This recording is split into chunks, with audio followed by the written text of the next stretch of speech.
ne sais pas si vous êtes familier des mémoires de semi-conducteurs, mais c'est des technos qui sont vachement durs, quoi. C'est presque de l'équilibrisme pour les faire marcher, quoi. Je veux dire, il y a 300 étapes de process, il faut que tout marche, il faut que tout soit bien coordonné pour que ça marche. Et puis donc, je vais faire la due diligence pour TJ sur cette boîte qui voulait racheter. Et je vois un truc où il y a 15 étapes de process, c'est super facile, ça a l'air de marcher. Mais en fait, ça ne marche pas complètement parce qu'ils ne savent pas comment faire du manufacturing, comment faire de la production avec ce type de mémoire. Et je me dis, waouh, low-key, vachement intéressant, et en plus, ça a l'air de marcher, quoi. Et donc je passe d'un côté où c'est vraiment le high-tech to the low-tech. Ça veut dire le truc où il faut presque marcher sur de l'eau, comme on dit ici, walk on water pour le faire fonctionner. Et d'un autre côté, je me dis, je trouve une techno où quasiment, tu peux pas, il faut vraiment être con pour que ça marche pas. Et je me dis, waouh. C'est possible. Hein. Et je me dis, bon, si un jour je dois faire quelque chose, et ça c'était back in 2000, je me dis, si un jour je dois démarrer un truc, c'est là-dessus que j'irai, parce que aller marcher sur de l'eau, même si tu es bon, il faut vraiment que ça marche, quoi. Il faut vraiment que tout soit aligné, quoi. Et en fait, vraiment, ce qui s'est passé, ce qui a été vraiment l'élément révélateur pour moi, c'est donc à l'époque, j'ai passé beaucoup de temps aux Philippines parce qu'on développait donc cette techno pour Cypress. Et donc il y avait une étape de process qui ne fonctionnait pas et qui a empêché de mettre le produit en production. Et donc je vais passer 4 mois aux Philippines, donc à différentes étapes, et en 3 mois on fait marcher le produit. On passe d'une étape où on était bloqué à une étape où ça marche et où le produit va sur le marché. En l'espace de 3 mois, la boîte commence à fait 10 millions de dollars dans l'année de revenus. L'année suivante, elle fait 100 millions. Et je me suis dit, waouh, ça a l'air d'être un domaine dans lequel, qui est intéressant, quoi. Et à l'époque, donc j'ai été approché par un gars de Berkeley avec qui j'avais travaillé dans ce domaine et qui j'avais utilisé comme consultant pour essayer de nous aider à résoudre les problèmes de SunPower. Et on a une idée qui était intéressante et donc on l'a développée, on en a fait un business plan et on a continué là-dessus. Où est-ce que tu en es de ta société maintenant? Quelle histoire? Ne dis pas que tu as des problèmes avec les décès, les venture capitalistes. Non, écoute, mais on a levé de l'argent en très peu de temps. On a levé 9 millions, le premier round a été un round de 9 millions de dollars. Et on a levé 9 millions de dollars en 3 mois. C'est-à-dire entre le moment où on a commencé à réfléchir à faire le business plan et le moment où on a levé une première term sheet et quand on a eu l'argent à la banque, il y a eu 3 mois et demi. Ça c'est rapide. Ouais. Et donc on n'a pas eu le temps de réfléchir, quoi. Entre le moment où j'ai mis le business plan, on a vu un premier VC et c'était qui? C'était Talwood. Je ne sais pas si tu connais.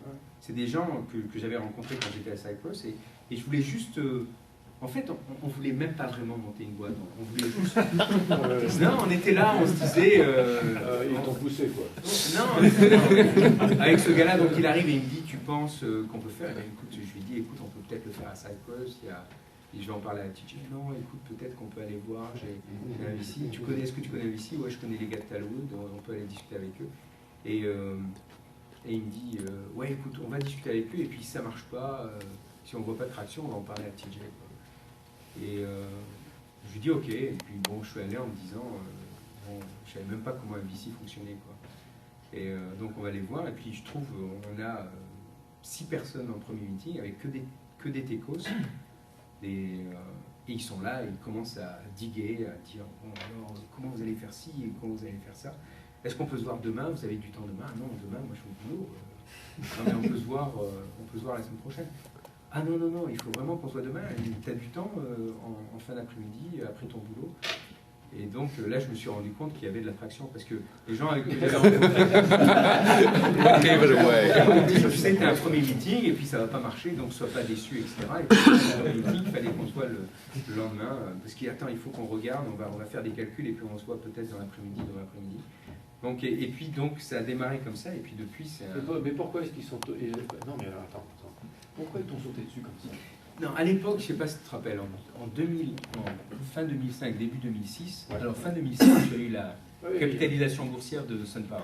C'était la première grosse capitalisation boursière. SunPower qui va sur le marché. Donc c'était la mode.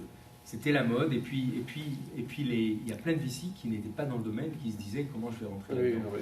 Il faut bien savoir que les VC n'ont aucune idée originale. Ouais. Non, mais sérieusement, c'est pas compliqué parce que si tu réussis tout seul en VC, tu es suspect et tu es embarrassant. Parce que tu jettes une lumière désagréable sur tes collègues. Si tu échoues avec tout le monde, c'est pas grave parce qu'on pensait que, etc. Donc il y a une matrice 2 par 2, succès, échec tout seul avec tout le monde, dans lequel forcément le monde du VC, parce que le monde du VC dépend de gens qui leur donnent de l'argent, qui nous donnent de l'argent, nous confient de l'argent, est forcément grégaire. C'est un milieu grégaire. Et donc si un truc est à la mode, par exemple l'énergie solaire, et en fait quand tu fais une boîte, le tragique pour un entrepreneur, c'est que tu es souvent obligé de faire des choses que tout le monde d'autre fait, ce qui fait que tu vas diminuer tes chances de réussite. Parce que tu auras beaucoup de concurrence. Si c'est un truc à la mode, tu as beaucoup de concurrence. Enfin, bon. Et puis, mais pourquoi qu'est-ce qu'ils ont voulu D'abord, il y avait un phénomène de mode, donc c'était un domaine qui était intéressant à l'époque, donc il fallait rentrer, et beaucoup de VC voulaient rentrer dans ce domaine, et ils trouvaient les bons projets, et il fallait qu'ils trouvent un projet dans lequel ils pensaient que ça pourrait marcher, et puis avec une équipe qui avait plutôt une bonne expérience. Et à l'époque, il n'y avait pas grand monde dans le domaine, donc ça a attiré beaucoup de monde. Et puis en fait, on n'a même pas eu Talwood en première ligne parce qu'ils n'ont pas été assez rapides. En fait, on s'est retrouvés, donc on a dû rencontrer 3-4 groupes. On a eu une term sheet, je pense, au bout de 2 réunions avec Advanced Technology Venture. Et puis ça s'est accéléré, quoi. Donc on a eu ces 9 millions de dollars. On a fait du développement pendant 2 ans. Et puis après, on a levé de l'argent, un B-round, pour le mettre en production. C'est-à-dire faire un produit qui passe en production. Et donc on a levé à l'époque 60 millions. Ah, seulement. Mais c'est le problème de ce domaine, c'est que très vite, on doit sortir de la Silicon Valley pour chercher de l'argent. Donc en fait, on a pris l'argent d'une private equity firm qui était basée à New York. Et puis après le round suivant, on a levé 80 millions. Et là, on a dû avoir en fait 200 millions de dollars qui étaient investis parce qu'on a aussi racheté une autre boîte. On a fait une acquisition pour s'intégrer verticalement. Donc une acquisition au Canada. Donc on est busy, quoi. Oui, j'imagine. Et tu as qui comme tu as des actionnaires canadiens maintenant? Donc on a des actionnaires. Non, en fait on a des actionnaires effectivement canadiens. On a deux actionnaires canadiens. On a un actionnaire suisse qui est une boîte qui est dédiée aux renouvelables. On a un private equity firm à New York qui est dédié sur le renouvelable. Et puis on a 2 VC ici qui sont à Palo Alto. C'est Advanced Technology Venture et Globespan Capital. Donc ça a été assez vite, quoi. Je veux dire, tout s'est accéléré assez vite. Alors qu'est-ce qui ne va pas et qu'est-ce qui va dans ton business? Quelles sont les mauvaises nouvelles? On va commencer par les mauvaises nouvelles, les difficultés, et puis on parlera de... Je pense que les difficultés du domaine, en fait, c'est exactement ce que tu disais. Ça veut dire ce qui était à la mode en 2006 n'est pas nécessairement à la mode aujourd'hui. Donc ça veut dire un marché qui était très à la mode où tout le monde voulait rentrer. Ce qui s'est passé, c'est qu'il y a énormément d'argent qui a été investi, mais de l'argent qui a été investi dans des boîtes qui ne marchent pas. Donc il y a énormément de boîtes qui ont soit déjà coulé, soit qui vont couler cette année, ou l'année prochaine. Et donc, il y a eu énormément de traction dans ce domaine, mais il y a eu beaucoup de gens qui ont commencé à se dire, waouh, c'est peut-être pas un super investissement ce qu'on a fait. Donc, et puis il y a eu 2008, enfin la fin 2008, 2009. Là, le marché reprend. Là, par exemple, on est en production maintenant, on génère 20 millions de dollars de revenus par quarter. Donc on est, bon, c'est pas mal, mais il faut passer au step suivant qui est de pouvoir augmenter nos marges. Et c'est un marché de commodité, donc tu augmentes tes marges avec le volume. Donc il faut s'agrandir, il faut faire encore du revenu, il faut... Qui t'achète? Est-ce que ce sont des installateurs ou est-ce que ce sont directement des... Non, alors on a des clients across the board, c'est-à-dire on a des clients en Asie, on a des clients en Europe, on a un très bon client en France, on a aussi des clients aux États-Unis, et on a bénéficié, mais ça c'est vraiment un accident, on a bénéficié d'un concours de circonstances qui est quand on a racheté notre boîte au Canada qui est basée à Toronto. L'Ontario a créé ce qu'on appelle un feed-in tariff. En fait, le feed-in tariff, je peux expliquer à ceux qui ne savent pas ce que c'est quand vous générez de l'électricité qui est renouvelable, le gouvernement peut créer une structure pour favoriser le renouvelable. Et pour faire ça, comme le renouvelable n'est pas nécessairement compétitif avec le coal ou tout autre, ou le hydro, ou le nucléaire, il crée ce qu'ils appellent une structure de coût pour l'énergie renouvelable qui est plus élevée en kilowattheure que ce que vous payerez si vous utilisez une source traditionnelle. Et c'est ce qui a développé tout le marché renouvelable en Allemagne, parce que les Allemands ont inventé cette structure de feed-in tariff. Ça veut dire que vous allez payer 10 centimes de dollars ou d'euros pour votre énergie traditionnelle, mais si vous revendez votre énergie qui est créée par le solaire, vous allez la revendre 50 centimes d'euros. Et donc, les gens, en mettant des panneaux solaires sur leur